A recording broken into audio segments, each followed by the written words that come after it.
It is 4 p.m. We're bringing developing news to the stories behind the headlines. This is Storycon, or the Story Conference. I'm Ed Lingao. Some stories we're watching this Thursday, February 20.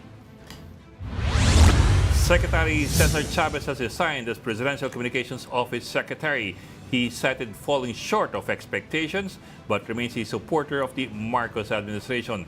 Former journalist Jay Ruiz will replace him as PCO Chief, becoming the fourth to hold the position under the Marcos administration. Congressman Pantelon Alvarez files a motion to suspend House Speaker Martin Romualdez and other lawmakers. This stems from the alleged 241 billion pesos worth of insertions in the 2025 budget, which Alvarez claims were not approved in the BICAM report. For his part, House Majority Leader Congressman Manix Delipe calls it a blatant political ploy to distract from the impeachment proceedings against VP Sara Duterte. And the Vatican says Pope Francis's condition is stable on a 6-day in Gemelli Hospital after a double pneumonia diagnosis. Blood tests are showing slight improvement, and the Pontiff remains alert while working with staff. Italian Prime Minister Giorgia Meloni also visited the Pope and said he is, and we quote, his usual joking self. And joining us today, busy sa kanyang cellphone at meron namang kinukulit siguro, ang ating President Political Pundit, si Tito Ronald Llamas. Magandang hapon, Ed. Ronald, No? Ano bang suot ni Ami ngayon? Yan, pink daw eh. Tingnan mo, tama ba? parang estudyante parang nasa elementary ang attire mo. From the Philippine Star, we have Editor-in-Chief. Ang bossing na mga taga-Paranaque, si Miss Ami Pahintuan. May ribbon pa. Hi, happy Thursday. Diba? May ribbon. Oo nga eh. Girl na girl. Mabait si Ronald. Yung iba sabi mukha akong teacher. Girl na girl. Mabait siya, estudyante. Natuwa siya. Mas magaling ng bola yung isa. Mukhang estudyante. Girl na girl eh. Palibasa, Tito Ronald, mukhang principal. o rector. Lagi akong pinapatawag ng principal. Laging pinatatawag ng principal. Pero yung ating guest ngayon, hindi pinapatawag ng principal yan. Oo. At ipatawag natin. Yes. Ligoy. Okay. Ipasok natin si former Senate President Franklin Drilon. Sir, magandang hapon and welcome back to the Story Conference. Magandang hapon, SP. Magandang hapon po. Good afternoon. Yeah. Good afternoon, sir. Good to have you, sir. Mukhang masaya kahapon ng inyong discussion, inyong panel discussion doon sa UP Law. Sa UP Law, doon sa issues about impeachment. Well, there was a bit of a, hindi naman siguro heated, more of a spirited discussion. Among other issues, if I may, sir, there was a discussion as to whether or not, or how much power the Supreme Court has in intervening when it comes to the impeachment process. Sir, we're not lawyers, sir, so we'll have to leave it to you to decipher for us. Pero, sir, from your point of view, I understand, from your point of view, hindi maaari nang makialam ang Korte Suprema pag napasok na sa Kongreso at Senado ang impeachment. Tama po yan dahil sa ating saligang batas, ang Senado has the sole power to hear and decide impeachment cases. Sa prinsipyo po ng separation of powers ay hindi dapat makialam ang Korte Suprema doon po sa trial ng impeachment dahil po ang sasaligang batas yan po ay sole prerogative ng Senado. Pero sir, if I may, sir, kasi there appears to be some precedent here kasi I think it was 2011, panahon ni Pinoy, dun sa kaso ni Mercy Gutierrez when she was being impeached. The Supreme Court was petitioned to intervene by Mercy Gutierrez, and the Supreme Court did step in, although in favor of Congress. Pero po, nagdesisyon ng Korte Suprema na, yun nga, I think in that case, ang sabi ng Korte Suprema, walang violation doon sa 1-year ban ng initiation ng impeachment process versus Mercy Gutierrez. And I think doon among other places na established na kailangan ka munang umabot doon sa Justice Committee yung impeachment complaint for it to be called initiated. Pero di ba technically hindi naman talaga intervention 'yon ng Supreme Court? Hindi ko alam. Hindi ako bagado. Pero sir, how should we view all these things? For example, may 2011 decision. I'm sorry, but you're garbled. I cannot hear you very well. The issue of Gutierrez Yes, sir. became academic dahil lang po nag-resign siya at hindi na binuo yung impeachment court. Yes, sir. Sir, I'm referring to GR 193459 where the Supreme Court in 2011 ruled na hindi na violate ng Kongreso yung 1-year ban versus the initiation of impeachment complaint. Sa akin po, ang jurisdiction sa impeachment trial ay ang impeachment court. At yun pong proseso, gagaya ng mga question on whether or not a 1-year rule is violated. Sa akin po, dapat ang impeachment court ang magdedesisyon yan. Dahilan po, hindi naman ang sinasabi natin, ang impeachment court ay isang sui generis. One of its kind. Yeah. Hindi po ordinaryong ahensya ito at ito po yung Senado na binuo bilang impeachment court. Kaya sa akin, on the principle of separation of powers, dapat hindi papasukan ng Korte Suprema yung mga bagay tungkol sa impeachment trial. Senator, you're talking about the rules. Rule siya ng impeachment na siguro papasok dito sa final ni Vice President Duterte doon sa 4th impeachment complaint against her. Pero meron ding may isa pang petition sa Supreme Court na gustong ipa-define yung constitutional provision na kailangan mag-trial forthwith. Yung sa ganun ba, pwede bang pumasok ang Supreme Court just to interpret the meaning, yung constitutional sense ng Constitution sa pagkakalagay na yon ng forthwith? Pwede ba nilang pasukan yon? Hindi nila pwedeng utusan, you're saying na hindi nila pwedeng utusan yung Senate na ituloy niya yan o ganito, pero can they interpret that? Kasi constitutional issue, di ba?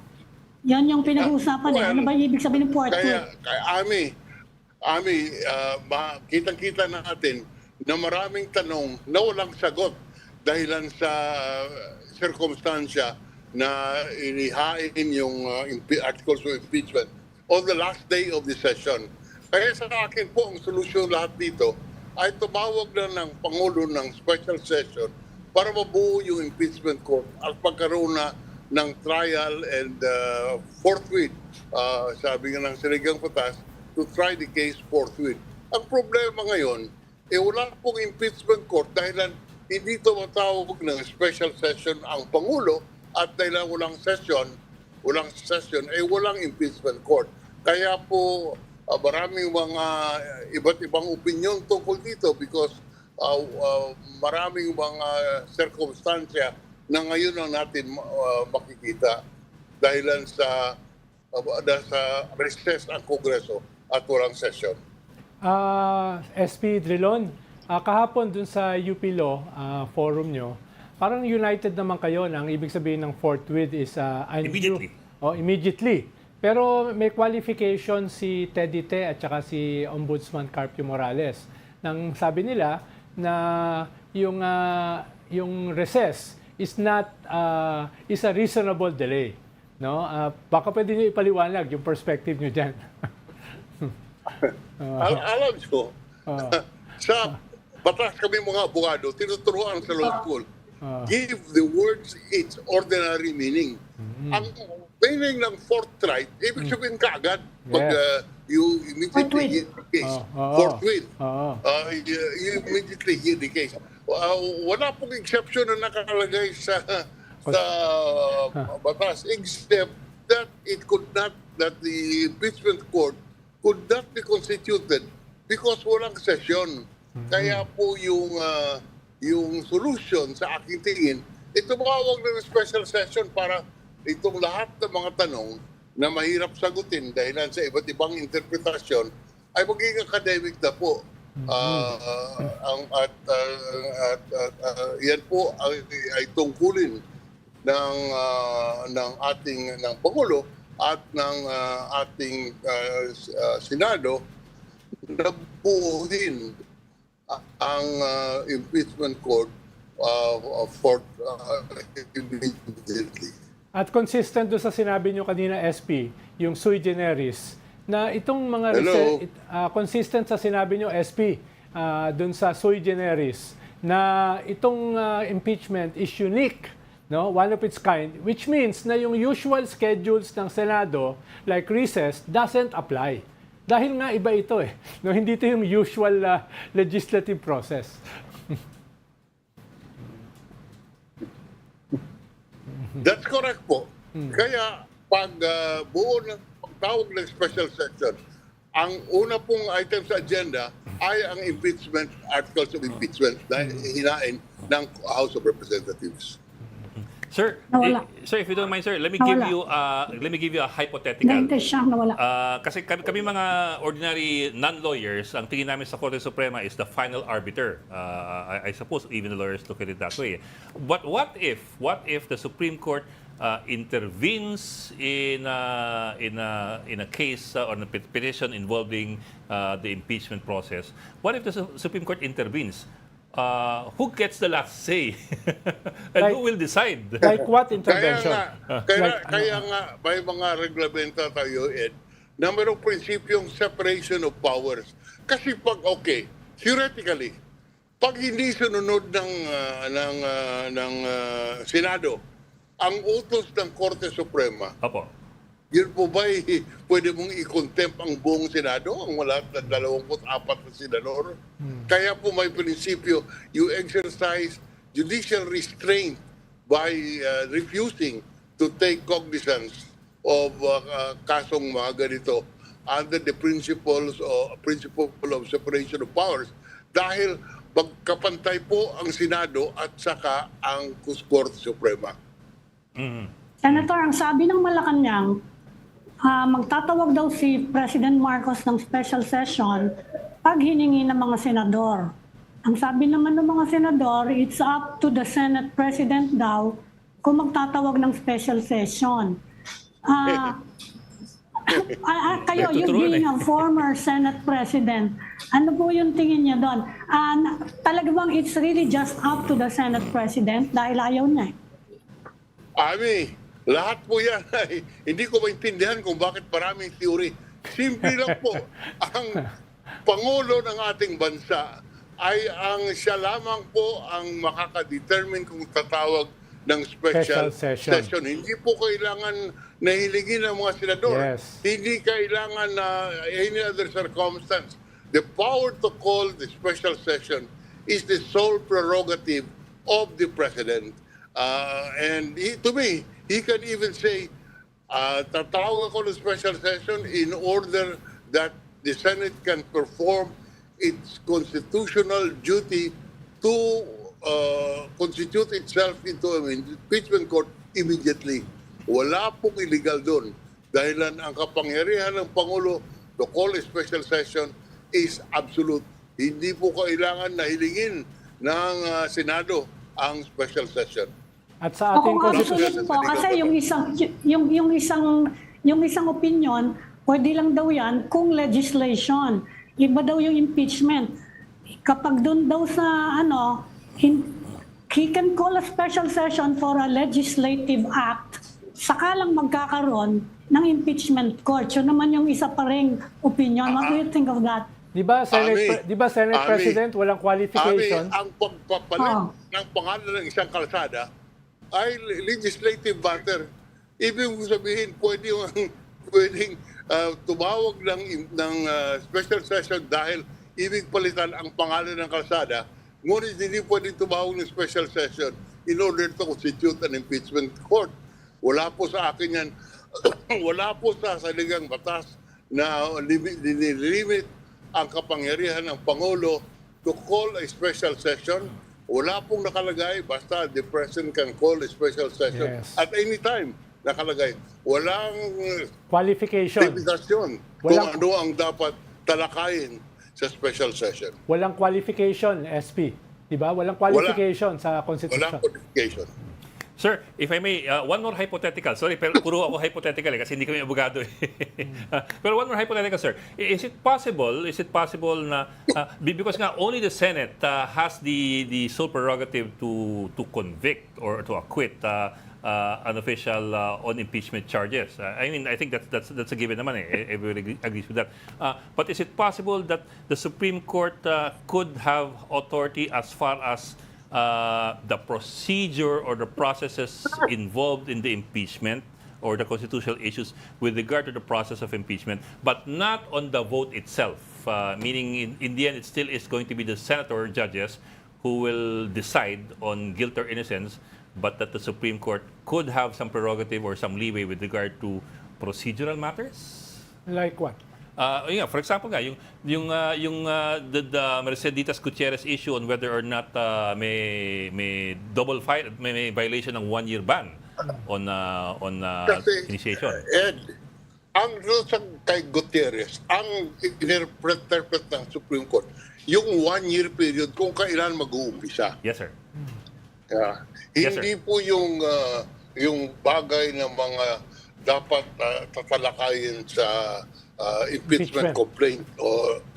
So, hindi po applicable yan in the case of whether or not the President can call a special session. Iba po yan. Ito, nandun na sa Senado at ang issue kailangan ba mag-convene na as an impeachment court? Hindi po makakonvene as an impeachment court dahilan sa walang session ang Kongreso. At ang solution po, pag-usapan natin ang solution, sa aking tingin, ay dapat magkaroon ng special session. Yes, sir. Para lahat itong tanong na ito ay maging academic lang. SP, sabi ni Senate President Chis Escudero, ang kanyang basihan sa pagpapatawag ay public clamor. Yung ba ang issue rito, public clamor, o talagang trabaho ng Senate President na mag-convene? No? Kailangan bang hintayin yung public clamor muna? Sa akin po, with all due respect to my friend Chief, wala pong kailangan na public clamor. Titingnan lang natin ang ating saligang batas. At sa ating saligang batas, wala pong limitasyon ang kapangyarihan ng Pangulo na tumawag ng special session. At pag nagtawag ng special session, obligatory po na i-calendar yung impeachment complaint. Sir, may pahabol pa ako. Pwede ba akong... Ami, good. Sige. Good. Ami, ikaw muna. Hindi, gusto ko mag-change topic. Ay, teka. Sige, tapusin mo muna impeachment. Yung call muna, yung pahabol mo. Sir, ito sir. So in effect, Bali, sir, what you're saying is that all these petitions filed with the Supreme Court with regard to impeachment are being filed with the wrong venue because the Supreme Court should not have already any more jurisdiction over these issues. Because gumulong na impeachment na-impeaching yung isang tao, and therefore it has to move forward now without intervention from the Supreme Court. If that is correct, sir, then what happens if the Supreme Court does take cognizance and does take steps over these petitions? Like it already asked the Senate to file its comment within 10 days dun sa petition for the Senate to be forced or to be made to convene already immediately. Well, yung filing po ng comment, yan po ay matter of course na hinihingi ng husgado. It doesn't touch on the merits of the case. It just it's not a decision on the merits of the case or the lack of merit. It is just a procedural matter that a comment is requested of the other party when the petition is filed. So wala pong epekto yan. Yes, sir. Pero sir, yun nga, what if it moves forward? What if the Supreme Court eventually, in the next few, after the comments are filed, whether the Supreme Court calls for oral hearings, oral debates, and then makes a ruling. Where does that put us na? Well, calling an oral argument again is not a decision on the case. It's just to help the court determine what should be done correctly. It is not yet intervention. Okay. Okay. So, Senator, It's related not an dyan. intervention. Hindi intervention po yan. Hindi ibig the pina-comment at nag-set ng oral that the Supreme Court has decided to decide on the case. Hindi po yan ang sitwasyon. And the fact that the case is that comment is required or that an oral argument is called does not in any way affect the issue of whether or not the court has jurisdiction to entertain the petition. Kasi related dyan, Senator, yung itatanong ko eh. Kasi nag-set na rin siya ng oral arguments on the petitions questioning the constitutionality of the 2025 General Appropriations Act sa April. Saka yung mga petitions involving the Maharlika Investment Fund. So, ang tanong ko, pareho nung kay Ed nga, the Supreme Court has taken cognizance. Paano kung magdesisyon na in favor of the petitioners sa GAA na muna, dun sa budget na muna? Anong mangyayari dun sa budget kapag dineclare na unconstitutional ng Supreme Court? Well, Anong mangyayari sa atin? Kung ma-declare unconstitutional yung 2025 General Appropriations Act, ang ibig lang sabihin, ang 2024 General Appropriations Act ay maging effective ulit dahil sa yung nakalagay po yan sa ating saligang batas. Ang failure to pass a budget will mean that the previous year's budget is reenacted.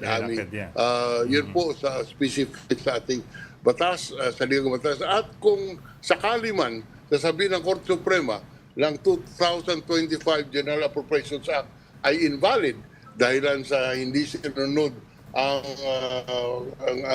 saligang batas, yung 2024 General Appropriations Act ang manatili at siyang ang basihan ng paggastos ng pera ng taong bayan. Di ba sobrang gulo nun? Kasi, syempre, nagamit na yun sa ibang project na implemented na in 2024. Saka isang kwarto ang na matitira na lang Tama dyan po yan. kung ano Kaya yung ang description, disadvantage. savings na lang. Hindi. Ang reenactment is disadvantageous to the economy kasi yung nagamit mong item na of authorization, ang proyekto na nagawa na, hindi mo pwedeng lagyan muli ng pera dahil nagawa na. Yes. Kaya yan po ang limitation dun po sa reenacted budget. The projects and activities which were already implemented can no longer be implemented again kasi naggastos na ang appropriation doon. Saka walang pondo yung bagong project, di ba? The new projects na ang appropriation is under the 2025 GAA, they cannot get moving dahil walang pondo. Ganun ba yun? Kung ba-declare na invalid yung 2025 budget, yung General Appropriations Act, yung mga project and activities na dapat punduhan doon po sa 2025 ay hindi na po pwedeng punduhan yan kasi invalid yung appropriation. Kaya, Senate President, ang lalakas dyan ay yung role ng Presidente sa reenacted budget. Yung kanyang discretionary powers ay lalakas. Kaya very powerful ang Presidente sa isang reenacted budget. Tama po yan. At I can tell you from my personal experience, nung ako po'y Pangulo ng Senado, nangyari na, pinakiusapan ako na huwag mo nang ipasa ang budget para magkakaroon ng reenacted budget. Ay, teka. Several times yata nangyari yan. Ako, I am testifying on my own personal knowledge dahil ako ang sinabihan. Ang daming, Sir, ang daming, anong taon yan, sir? Anong taon Ang daming- yan? Pero natuloy, di ba? ang daming Talagang reenacted. nagkaroon ng reenacted budget several times. Nagkaroon ng reenacted budget. Panahon ni GMA, Nagkaroon marami. ng reenacted budget. Panahon ni GMA, marami yan. Kaya nga eh. Wala nang Look at that remedyo yan. smile. Paano na yun? That's an entire year na wala kang budget. Hindi naman. Hindi ba pwedeng gagawa ng bago? Hindi po maganda yan dahil sa ang latitude or ang discretion ng presidente Malawak. ay masyadong malawak sa isang reenacted budget. Dahil lahat na pundo na dapat gastusin doon sa mga bagong proyekto at sa mga proyektong dapat punduhan ay hindi po mapupunduhan at marami pong open-close quote savings. The discretion Yes, yun na of nga. the president becomes absolute. So, hindi po maganda. At sa ating ekonomiya, hindi maganda po magkaroon ng reenacted budget dahil 25% ng ating ekonomiya ay funded by public spending. Public spending. Kung po budget, walang authority to spend. Yun ang problema. Except for salaries, for example, more recurring expenses. So, hindi po talaga maganda na hindi magkaroon ng budget for the current year. Practically, Senate President, yung power of the purse ng Congress will shift dramatically towards the Executive. President, the Chief Executive. I agree. I agree po. Tama po yan. It will shift to the total or in a very substantial portion to the president. So am I getting this So right? anong- The president has more to Anong gain pwedeng by... remedyo dyan sa yun na nga, dahil namanggal nga yung National Expenditure Program at kung saan-saan napunta yung mas malaki yung DPWH, education, anong pwedeng remedyo without a reenactment of the budget? Hindi ko po napag-aralan yan amin. Hindi ko kita masagot. Pero ang alam ko lang, reenacted budget, yung mga sweldo, for example, Yes. yan ay pwede mong punduhan. Ngunit yung mga proyektong bago ay hindi mo pwedeng Wala punduhan. po. So, yung mga proyekto na kailangan dagdag na appropriation dahil kulang, hindi mo pwedeng dagdagan. Kaya malaking dagok po, malaking disadvantage sa ating economic situation pag nagkaroon ng reenacted budget.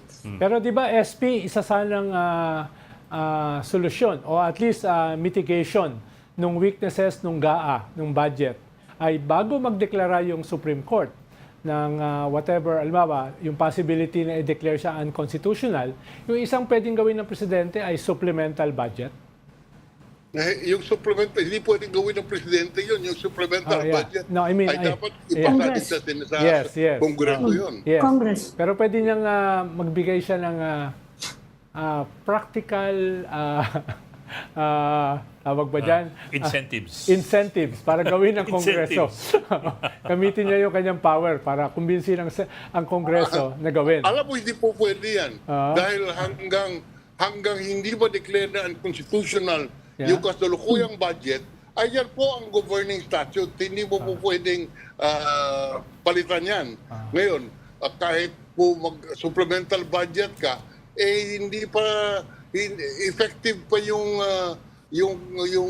budget mo for the current year. Hindi po pwedeng mag-supplemental ka. Anong i-supplement natin? Dahil mayroon pa namang appropriation, mayroon pang valid General Appropriations Act until declared otherwise by the Supreme Court. Halimbawa, SP, kahit yung 12 billion na nawala sa DepEd, hindi pwedeng i-supplemental yon, no? Ay, kung pwede mo i-supplemental. Total, pwede mong gawin yung supplemental kasi technically, the releases of the funds is within the control of the President. It is the authorization na nasa Kongreso lang. Sir, am I getting this right na in the event na mag-reenact tayo ng budget o let's call it a budget failure, reenacted budget, the incumbent president would have more to gain in terms of political and financial power because of a reenacted budget? The president certainly has a wider leeway sa reenacted budget. Walang question dun. Okay. Something to think about, to. Okay, sir. Maraming salamat, sir. Maraming salamat, SP. Okay. Always a Thank you, pleasure Thank having you, you, sir. Thank you, Senator. Former Senate President Franklin Dillon. Tito Ronald, very interesting discussion, ha? So, Kaya, may ganun pa lang. kaya nga nung panahon ni GMA, ang daming re-enacted budget eh. Almost every year. Diba, Ami? Dahil Almost every year. lahat sila manlilimos. Saka magaling silang mag-handle nung pag-release. Oo. Saka lahat, Pag-release ng budget, that's very important. That's an executive action. Kahit ayaw mo yung pinasahan ng Kongreso, huwag mong i-release. In fact, yan na lang ang sinasuggest nila ngayon. Huwag nyo nang galawin yan kasi pinirmahan na yung GAA. Kontrolin nyo na lang yung release. Para hindi maabuso yung para sa eleksyon. Yun na lang ang yun ang sinasabi ng iba. At sa Use your re-enacted, executive power. Kung talagang ayaw niya yung pinasa. sa re-enacted budget, manlilimos sila sa presidente. Ngayon, medyo pahirapan din yung release pero mas malala kung reenacted. Okay. Bok, let's go into a gap and then when we come back, we will have Professor Ranjit Rai from OCTA Research to talk to us about the latest OCTA research. survey. So just stay with us. We'll take a break. This is the Story Conference Group or the Storycon Group.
We've got the open news and the stories behind the headlines. Welcome back to Storycon or the Story Conference. I'm Ed Lingao and still with us, aming pamintuan ng Philippine SAR, Tito Raul Llamas, ang posibleng maging Dean of Cardinals. Ang pinag-uusapan namin kanina, Ami, yung hindi yan. yung Vatican, paano pag nagka-problema, di ba? All the worrisome news coming from the Vatican over the health of Pope Francis. So, kung sakaling... Kaya may prayer, may call may for mga prayer. videos, Cardinal Advincula. Baka kailanganin kami ni Holy hour for the healing of Pope Francis on February 21.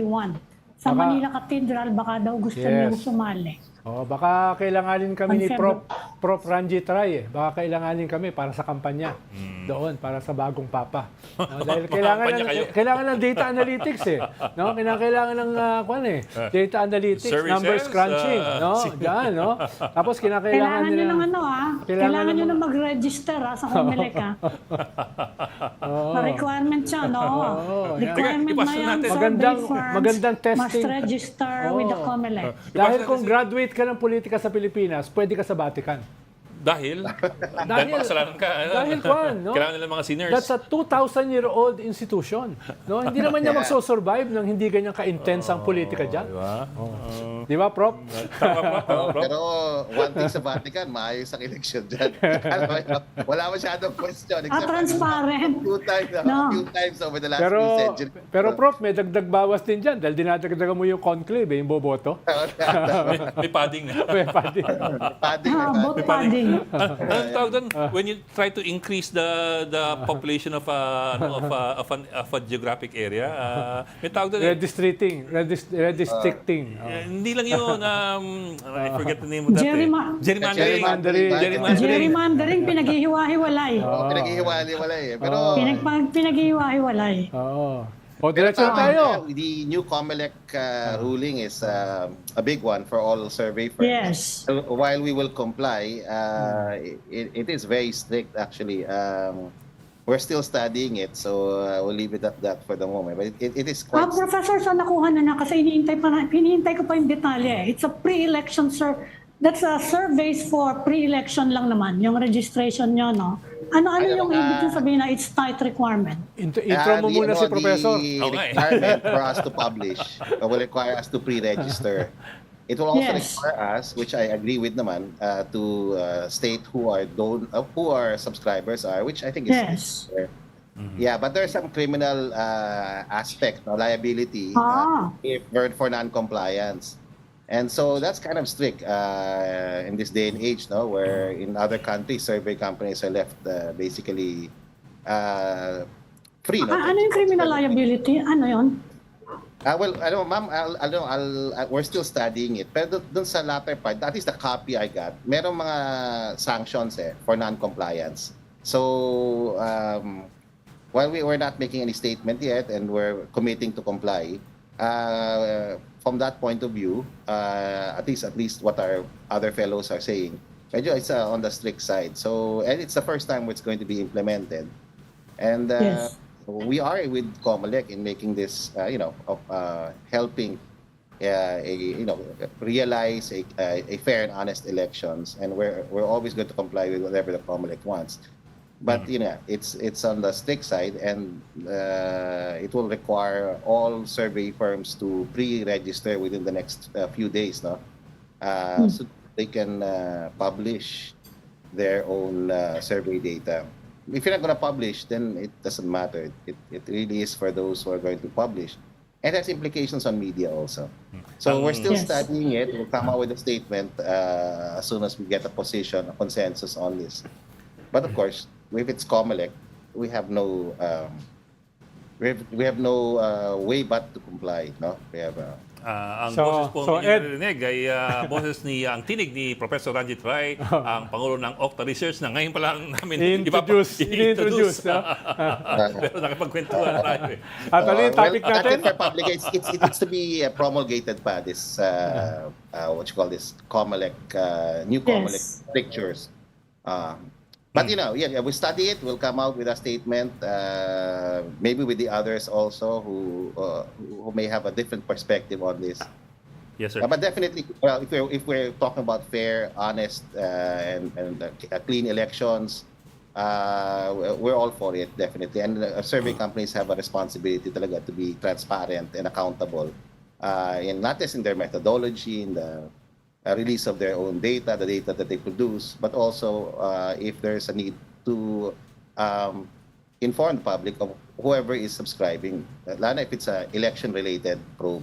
Yes, sir. Sir, let me zoom in na to the latest OCTA survey on the Dutertes versus the Marcoses. The late January survey shows wala, at least statistically, walang Party walang At the national level, wala talagang walang pagbabago. It remains the same practically.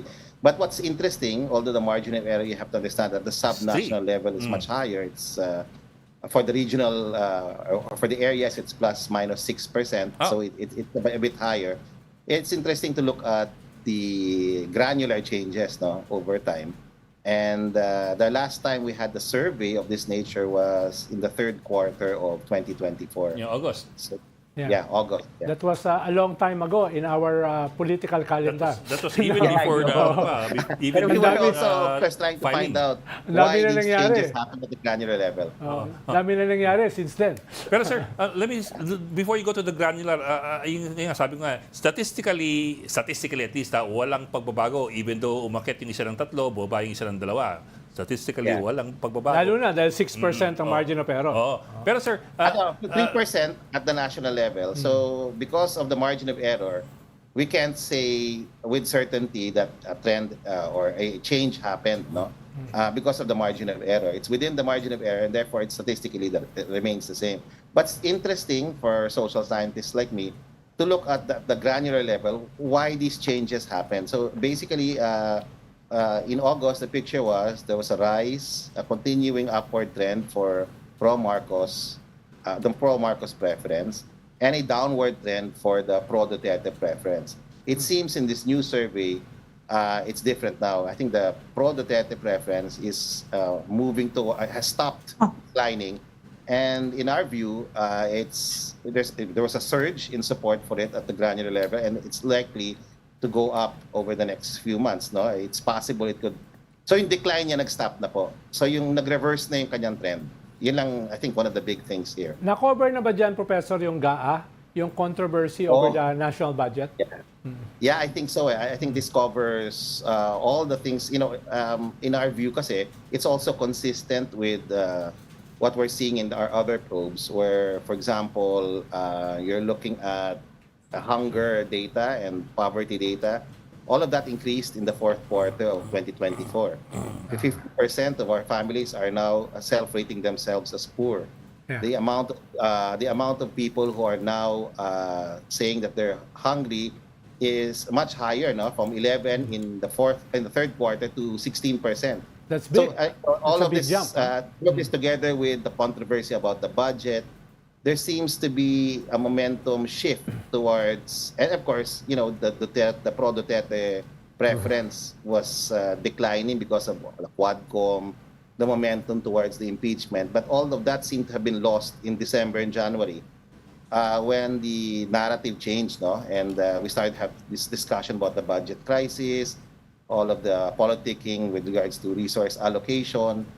And of course, this, the hardship that actually happened in the fourth quarter of 2024. Parang nagkaroon ng momentum shift, Parang nagkaroon ng surge of support in certain areas for the pro-Duterte preference. Significant ba yung shift, Professor? Well, one could see it as that, lalo na when you look at, for example, the granular data on Class E, You had a 19% a jump in preference for the Pro Duterte. You also had a consolidation, increase, no, in Mindanao. But by and large, no, it's been stable everywhere else except where it matters, no, kasi the government's trying to do all these initiatives, no, its dole-outs to touch, at least have impact on Class E. So all of this put together, it seems like nag-halt na yung decline sa Duterte preference, and there was a slight decline sa pro-Marcos preference, but it's still substantial, no, at 36%. What seems to have been, has not changed at all is the number of people who are independents, no, 26%. Those who are undecided or ambivalent went down a bit, no? And it seems that some of them went to the pro-Duterte side. So yun ang nakikita namin. But it's at the national level, it's relatively the same. Professor, did I get you right? Sabi mo, you're expecting a continuing improvement for the Dutertes? Yeah, I think that's what we're seeing initially. It may not actually happen if we're going to have this other survey, other probe, the same probe done in March. Maybe we might see some change. Definitely, the decline has reversed as far as the preference for the Duterte side is concerned. They were on decline for almost 2 quarters. So, Pero yung improvement, what will you attribute it to? I'm asking you as a political scientist naman, your hat as a political scientist. Yeah, that's what I discussed earlier. Parang, yeah, it seems like it's rooted in, the impact of, the issue of poverty and hunger. It seems to be linked to issues like the budget crisis that, monopolized the heirs in January. So a lot of this, also what we're seeing in other probes, no? When you look at our party list probe, one of the top party lists suddenly in the top 3 is the Duterte Youth. There seems to be some sort of surge, no, of support, and it seems to be in E. There seems to be a consolidation in Mindanao. So yeah, so all of this maybe it probably is driven by the election, the discussion on the impeachment, the continuing, political fallout because of the budget, and the reality that, there are more people who are hungry and who are celebrating themselves as poor. So all of this put together may be providing, some sort of fuel for a rebound, a reversal, probably, a change in the trend. But we're not certain about that. It's just that we're seeing some of this movement, interesting movement at the granular level. Sir, baliw ko lang kanina kasi statistically walang movement even though tuloy-tuloy yung pagbakbak doon kay VP Sara Duterte. Now kasi as journalists sometimes we look at non-movement as sometimes more significant than movement. Yeah. Parang yung tipong, bakit hindi gumalaw sa kabila ng lahat ng nangyayari? And then sometimes that leads us to other better leads. So isn't that more telling na hindi gumalaw yung mga numbers? Actually, gumalaw siya at dahil hindi lang siya lumampas sa margin of error, pero gumalaw po siya. May plus 3%. In the opposite direction ba? So, yeah, gumalaw siya, and tama ka, Ed, no? You can also interpret it that way. It is quite telling, no, that despite all the negative media, it seems that they even got momentum. But we have to understand that the whole of January was really focused on the budget crisis, the issue of reallocating certain resources away from education and health. The government lost the narrative and control of the narrative. So that may have contributed. Pero Prof, may galaw sa E kasi 19 points yung galaw Yeah. Di ba galaw yun? That's significant Poorest of the poor. That's the poorest of the poor. Ginalaw Kaya hindi mo masasabing siya hindi gumalaw. Walang pinanggagalingan at hindi mo masasabing hindi nag-reverse o hindi tatigil yung trend. Mukhang it has stopped yung decline, and it's on its way to moving up, no? We don't know that, but it seems like that's where the direction is, no? It isn't Ano so, yung- it's so apparent now, but yeah. Ano yung 63% self-rated poverty ang tatamaan dyan, gobyerno eh. Lagi. And the fourth quarter is consistent even with the other survey companies. They're seeing the same thing. Record high self-rated poverty, significant increases in self-rated hunger. So yeah. But the government is trying to do something. It's trying to resolve the issue with the crisis in rice. And I think the hope of everyone is that rice prices will stabilize, will actually go down this month to next month and for the next few months, no? And I think the government's discussion on minimum wage is going, if it is realized, will probably have some positive effect, no? Pero it must be clear na mas marami pa rin tayong mga kababayan na nag-identify sa administration, sa pro-Marcos, mas konti ho nag-identify sa pro-Duterte. Yung decline sa pro-Duterte over the last few quarters, 2 quarters, mukhang na-halt na. Parang may momentum sila ngayon at may surge in certain areas. Mas marami pa rin Pilipino, pag kinombine mo yung ambivalent at saka independent, na naghahanap ng bagong leadership, no? Yung opposition nag-increase rin eh. So but again, it's very nominal. Yeah. Yan, pwedeng pumunta yan kay Manny Mugato.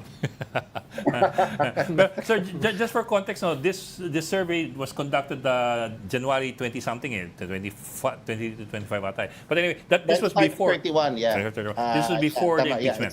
25 to 31.